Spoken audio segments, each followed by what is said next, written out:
श्री स्वामी समर्थ. स्वागत आहे तुमचं माझ्या शिवस्वामी या भक्ती चॅनलवर. तर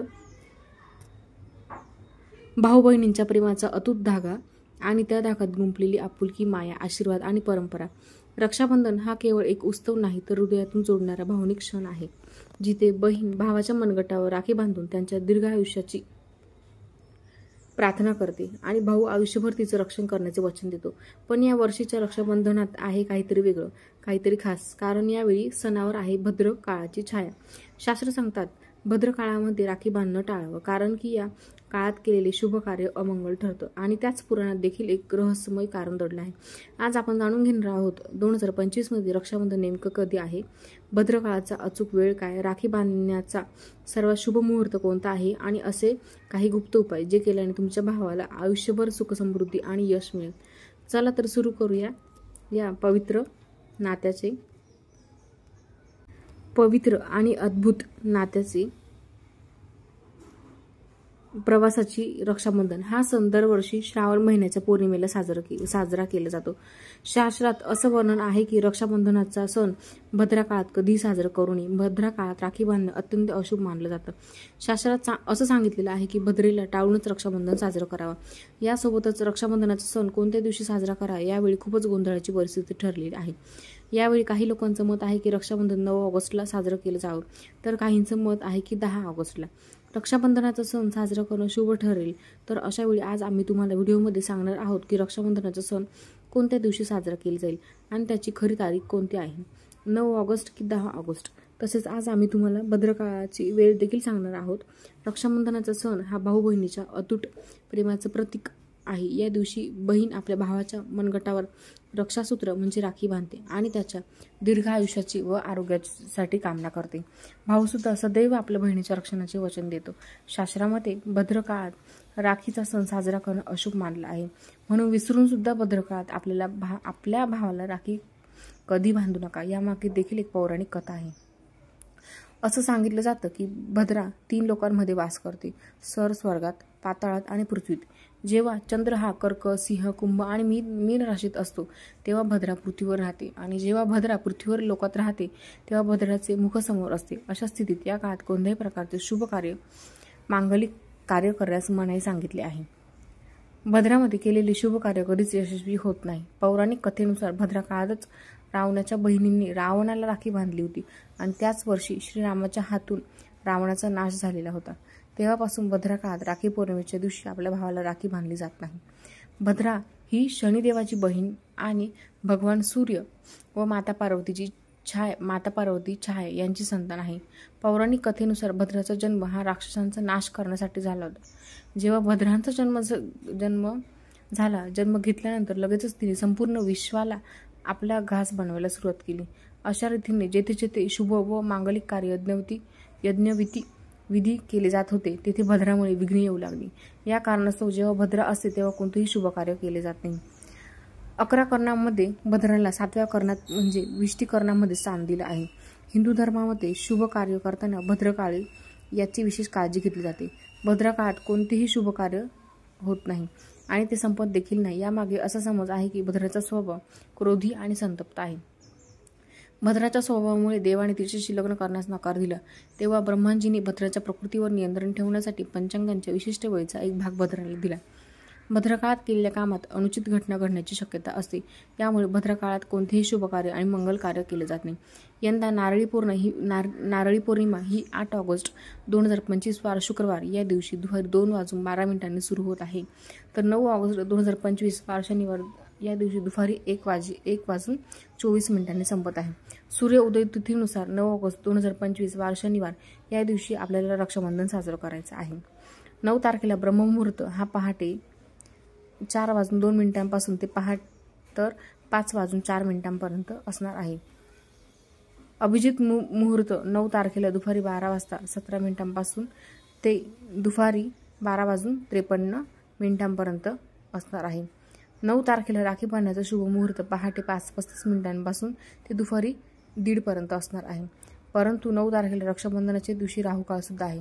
राहुकाळ हा 9 तारखेला सकाळी 9 वाजता सुरू होत आहे आणि सकाळीच 10:30 म्हणजेच 10:30 संपून जात आहे. त्यामुळे हा 1.5 तास सोडून, म्हणजे 9 ते 10:30 हा 1.5 तास सोडून तुम्ही 9 तारखेला सकाळी 5:30 पासून तर दुपारी 1:24 कधीही आपल्या भावाला राखी बांधू शकता. जर तुम्हाला पौर्णिमा तिथी संपण्याच्या अगोदरच भावाला राखी बांधायची असेल तर 9 तारखेला दुपारी 1:24 अगोदर तुम्ही राखी बांधू शकता.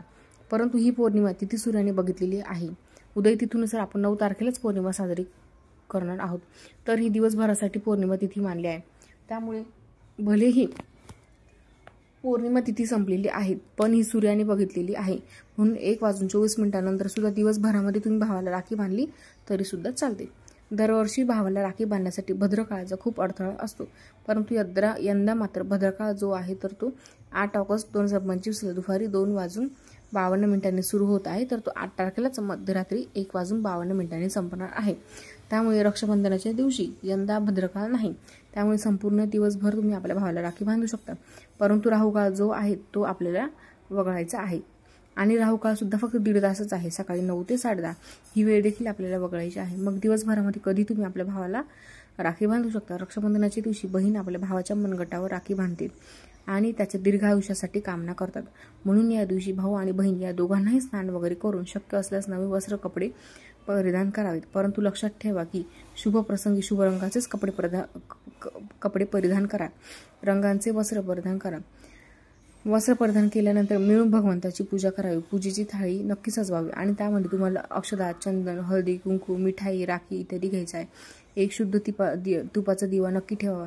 दिवा तुम्ही इच्छित असेल तर पिठाचा, मातीचा किंवा पितळेचा तयार करा, ज्याने तुम्ही आपल्या भावाची आरती कराल. मित्रांनो, आता ही पूजेची थाळी सर्वप्रथम देवाला अर्पण करा आणि देवाच्या मनगटावर पहिली राखी बांधा. मंदिरामध्ये राखी अर्पण करा. त्यानंतर आपल्या भावाला पूर्व आणि उत्तर दिशेला तोंड करून बसवा. बहिणीचे तोंड पश्चिमेकडे असावे. रक्षाबंधनाला सर्वप्रथम घराच्या मंदिरामध्ये पूजा करून झाल्यानंतर भगवान श्री गणेशाला राखी नक्की बांधा आणि मग शेवटी भावाच्या मनगटासाठी थाळी सजवा. मग भावाला सर्वप्रथम टिळक करा. त्याला कुंकवाचा टिळा अक्षदात लावा. त्यावर थोडेसे फुल शिंपडा, तांदूळ लावा. त्यानंतर फुल वगैरे नसतील तर तांदूळ शिंपडा. शेवटी भावाला ओवाळा. आता तुम्ही आपल्या भावाच्या उजव्या हाताच्या मनगटावरती राखी बांधा. त्यानंतर भावाला गोड काहीतरी खाऊ घाला. भावासाठी मंगल कामना करा. मित्रांनो, राखी बांधल्यानंतर भावाने सुद्धा आपल्या बहिणीच्या रक्षणाचे वचन द्यावे. बहीण, मी तुझे सदैव रक्षण करेल, तुला त्रास देणार नाही, तुला ओरडणार नाही, तुझा प्रत्येक हट्ट पूर्ण करेल, तुझी प्रत्येक इच्छा पूर्ण करेल. आईवडील नसतील तर आईवडिलांची कमतरता पूर्ण करेल. वडील बनून प्रत्येक इच्छा पूर्ण करेल. आई बनून तुझे संगोपन करेल. जितकं माझ्याकडून होईल त्यापेक्षा जास्त करेल. आणि बहिणींना भेट वस्तू वगैरे नक्की द्यावेत. भावाच्या मनगटावरती नेहमी लाल रंगाची राखी बांधणे अत्यंत शुभ आणि मंगलकारी मानलं जातं. तसेच रक्षाबंधनाच्या पवित्र प्रसंगी बहिणीला पांढरे कपडे ही भेट म्हणून देऊ नये. चप्पल जोडीही देऊ नये. भेटवस्तूमध्ये दक्षिणा किंवा सुंदर भेट नक्की द्यावी. एक प्रिय बहीण आपल्या भावाला भाऊ मानते आणि भाऊपणाचे स्थान देतो, परंतु भाऊ आपल्या बहिणीसाठी इतकं तर करूच शकतोच. यात एक वेगळा आनंद आणि समाधान मिळते.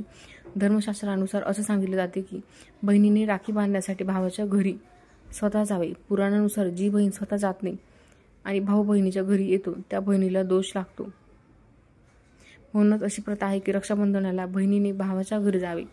भाऊ कुठेही असो बहिणीने जावे. तर भाऊ तुमच्या जवळ नसेल तर परदेशात राहत असेल या कोणत्याही कारणाने तुमच्या भावाकडे जाऊ शकत नसेल तर तुम्ही भावाच्या नावाने रक्षाबंधनाची थाळी, राखी नाही का, मिठाई, अक्षता, चंदनाचा टिळक भगवान श्री गणेशाला आपला भाऊ समजून त्याच्या मनगटावरती बांधा.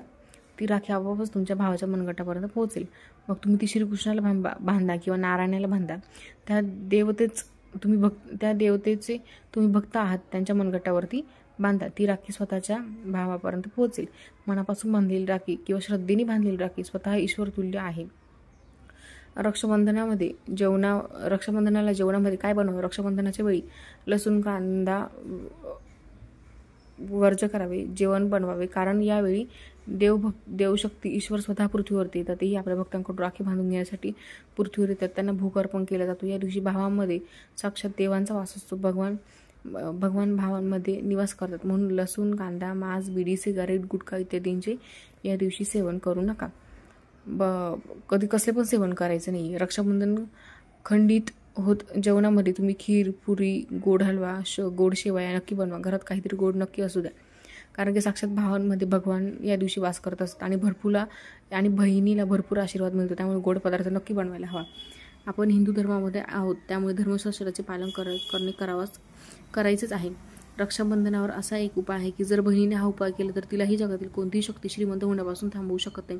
हा उपाय आपल्या घरीही केला जातो. भावाला उच्च पद मिळते, सरकारी नोकरी मिळते, व्यापार बंद असेल तर जोरात चालू लागतो, भावाला कधीही कोणाची नजर लागत नाही, अपघातात त्याचा मृत्यू होत नाही. हा उपाय केल्यावर भाव बहिणीचे प्रेम वाढते. सर्वप्रथम भावाला राखी बांधल्यानंतर आपल्या हातात काही रुपये घ्या, मूठ बांधा. नंतर भावाच्या अंगावरून 7 वेळा उतरवा आणि आता तुमच्या मुठीतले हे पैसे घेऊन त्यातून राखी खरेदी करा. ती राखी पिंपळाच्या झाडाला किंवा कोणत्याही धार्मिक वृक्षाला बांधा. या वृक्षाला टिळक करा, गोड भोग अर्पण करा आणि त्या वृक्षाला राखी बांधल्यामुळे तुमच्या भावाचे रक्षण होईल, त्याला विजय मिळेल. असं केल्याने बहीण आणि भाऊ दोघांचेही भलं होईल. नजर दोष, कालसर्पदोष, पितृदोष, शनिदोष, भयंकर गरिबीचा दोष कधीही लागणार नाही.